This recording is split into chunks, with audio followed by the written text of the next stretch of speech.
नमस्कार दोस्तों, आपका हमारे YouTube चैनल पर हार्दिक स्वागत है। आज हम आपको करंट अफेयर्स पढ़ाएंगे और करंट अफेयर्स में नया क्वेश्चन लेके आए हैं हम। तो आइए पहला क्वेश्चन देखते हैं। हाल ही में संयुक्त राष्ट्र की एक रिपोर्ट के अनुसार किस क्षेत्र को पानी की कमी के मामले में विश्व का सबसे खराब क्षेत्र माना गया है? तो ये दक्षिण एशिया है। दक्षिण एशिया क्षेत्र है जिसको पानी की कमी के मामले में सबसे खराब क्षेत्र माना गया है। दक्षिण एशिया को माना गया है।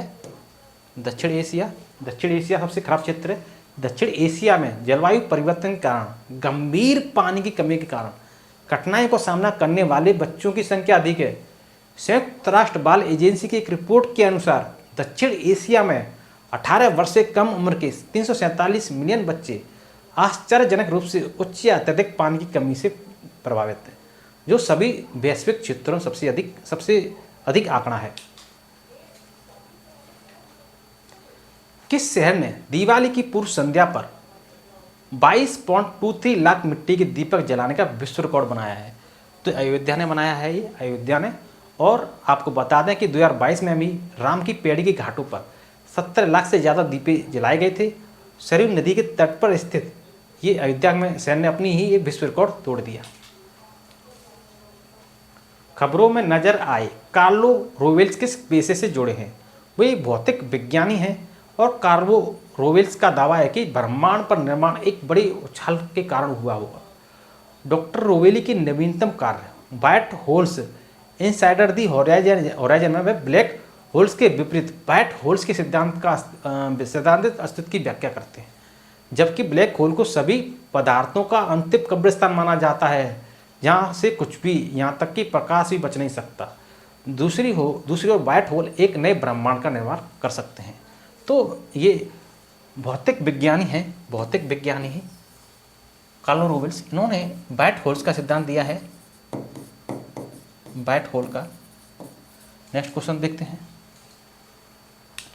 सिलक्यारा सुरंग जो खबरों में थी किस राज्य में स्थित है? तो ये उत्तराखंड में स्थित है। ठीक है।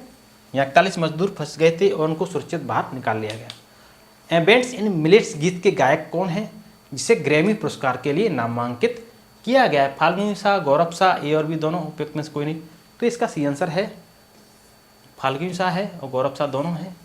और ये उनके फाल्गुनी शाह और उनके पति गौरव शाह हैं और द्वारा ये गाए गए हैं। और प्रधानमंत्री नरेंद्र मोदी के गीत एवेंट्स इन मिलेट्स को 2024 ग्रैमी अवार्ड्स में सर्वश्रेष्ठ वैश्विक संगीत प्रदर्शन में नामांकित किया गया है। यह गीत विश्व की भूख को कम करने की और एक संभावित कुंजी के रूप में सुपर अनाज के बारे में जागरूकता बढ़ाने के लिए बनाया गया था।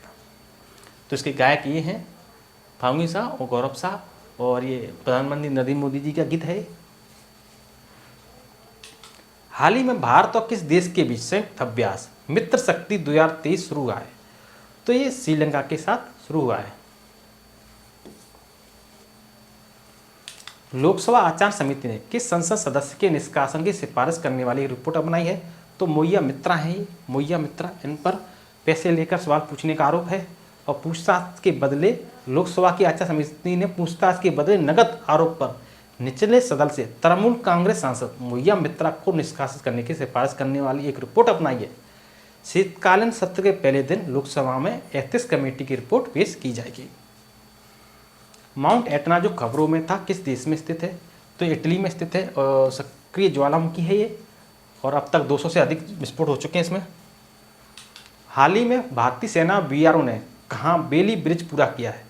तो ये सिक्किम में पूरा किया है, सिक्किम में। हाल ही में किसने दुनिया का सबसे तेज इंटरनेट लॉन्च किया है? तो ये आपको बता दें कि चीन के बेस्ट एंड रोड इनिशिएटिव से शहर से बाहर निकलने में, मतलब चीन ने ये सबसे तेज इंटरनेट लॉन्च किया है। दुनिया का सबसे तेज इंटरनेट चीन ने लॉन्च किया है। कौन सी संस्था वार्षिक ग्रीन हाउस गैस बुलेटिन जारी करती है? तो ये विश्व मौसम विज्ञान संगठन है, WMO, संयुक्त राष्ट्र की संस्था है। ये वार्षिक ग्रीन हाउस गैस बुलेटिन जारी करती है और इसके अनुसार जलवायु वार्मिंग में मुख्यतः 3 गैसों का महत्वपूर्ण योगदान है। ग्रीन हाउस गैस हैं इनको CO2, CH4, मीथेन और नाइट्रस ऑक्साइड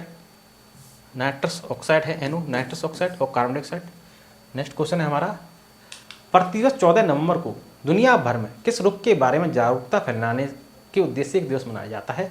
तो डायबिटीज जो मधुमेह है, इस रोग के बारे में जागरूकता फैलाने के उद्देश्य से एक दिवस मनाया जाता है। हाल ही में गोवा में आयोजित हुए राष्ट्रीय खेलों में 200 पदकों का आंकड़ा पार करने वाला पहला राज्य कौन सा बना है? तो ये महाराष्ट्र बना है। किस भारतीय को पुरुषों के world athlete of the year पुरस्कार के लिए चुना गया है? तो ये 25 वर्षीय नीरज चोपड़ा है, इनको चुना गया है एथलीट ऑफ द ईयर। हाल ही में प्रसिद्ध वीडियो चैट ऐप ओमेगल कितने साल बाद बंद हुआ है? तो ये 14 साल बाद बंद हुआ है। 9वें भारत अंतर्राष्ट्रीय विज्ञान महोत्सव 2023 का मेजबान कौन सा राज्य है? तो ये हरियाणा है, हरियाणा। हाल ही में किस राज्य के रंगिया और मरियानी रेलवे स्टेशन को ई ट्रैक स्टेशन का प्रमाण पत्र मिला है? तो ये असम का है ये। हाल ही में दुनिया की सबसे लंबे समय तक शासन करने वाली महिला प्रमुख कौन बनी है? तो ये शेख हसीना है, ये बनी है शेख हसीना। हाल ही में जारी क्यूएस यूनिवर्सिटी रैंकिंग 2024 में कौन शीर्ष पर रहा? तो ये पेकिंग यूनिवर्सिटी है, ये शीर्ष पर रहा। हाल ही में 2024 में घूमने के लिए सबसे बढ़िया गंतव्य स्थल कौन सा बना है? तो ये सिक्किम बना है। हाल ही में डावर ने किसे नया स्वतंत्र निदेशक नियुक्त किया है? तो ये सुशील चंद्रा को नियुक्त किया है, सुशील चंद्रा।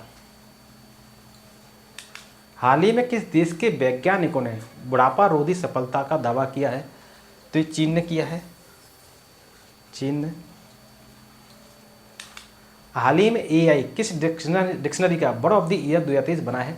तो कॉलिंस का बना है ये AI bird of the year. हाल ही में कौन कोंकण रेलवे कॉरपोरेशन लिमिटेड के सीएमडी बने हैं? ये संतोष कुमार झा बने हैं। हाल ही में G7 विदेश मंत्रियों की बैठक कहाँ हुई है? तो G7 विदेश मंत्रियों की बैठक जापान में हुई है। भारत ने किस देश की नौसेना के साथ बोंगो सागर 23 और कॉर्पोरेट अभ्यास किया है?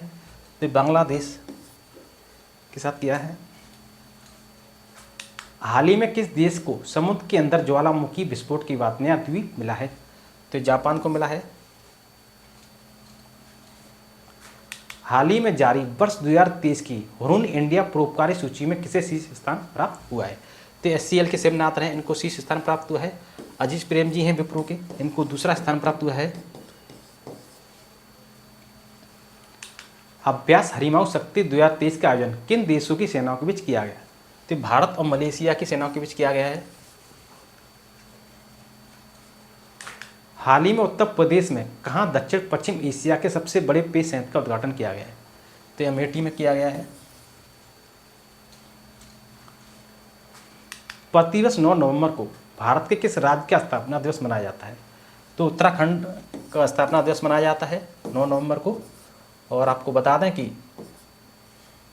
किसकी स्थापना 9 नवंबर को और 2000 में इसकी स्थापना हुई थी। और उत्तराखंड के साथ साथ ही झारखंड और छत्तीसगढ़ की स्थापना हुई थी 2000 में ही। हाल ही में कौन सी राज्य सरकार गाय जनगणना कराएगी? तो ये उत्तर प्रदेश की सरकार है, ये गाय जनगणना कराएगी। आशा करता हूँ कि आपको हमारा वीडियो अच्छा लगा होगा। यदि आपको हमारा वीडियो अच्छा लगा हो तो वीडियो को लाइक एंड शेयर जरूर करें और चैनल को सब्सक्राइब करें, कमेंट बॉक्स में कमेंट करें। अब तक के लिए धन्यवाद।